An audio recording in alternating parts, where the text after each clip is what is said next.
This week we're going to start a new book in the Torah. It's the book of Numbers in English, and in Hebrew it's the book of Bamidbar. Bamidbar meaning in the desert.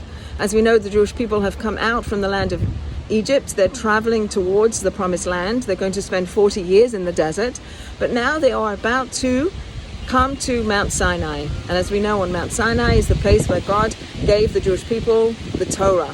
And that's going to be this coming Monday and Tuesday outside of Israel. Only on Monday they celebrated in Israel, is the day where God gave us the Torah. And it's described in the sources that the people, when they were encamped awaiting and receiving the Torah, that they were like one person with one heart. There was a unity that the Jewish people exhibited. There was peace amongst the people, and this peace was enabled them and gave them the merit to receive and get the Torah. There's a medrash, a story told about the creation of mankind, that at the beginning of time, when God wants to create the world and he wants to create mankind in order to bestow all the goodness that God wants to bestow upon his creation, God consulted with the angels. So the angels are creations that do a mission. They have a mission to carry out something that God created them to carry out. They only do the will of God. So God consults with the angels, and he consults with two angels, the angel of charity and justice and the angel of kindness.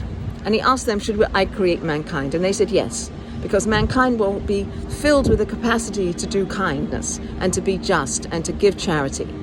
And then God consults the angels of peace and truth and says, shall I create mankind? And the angels say no, because they will be creatures that will manifest strife and falsehood.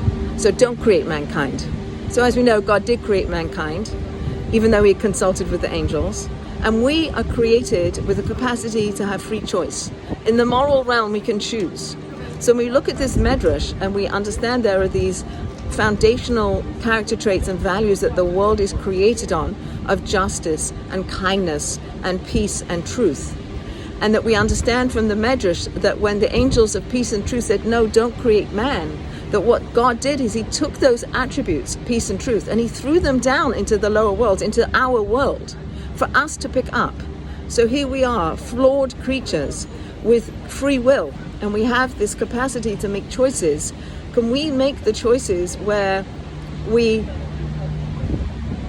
justify our creation by being kind and just, and by seeking out and living by the truth, and by seeking out and bringing into the world so much peace and so much unity that God will only bestow this world with goodness and with sweet blessings.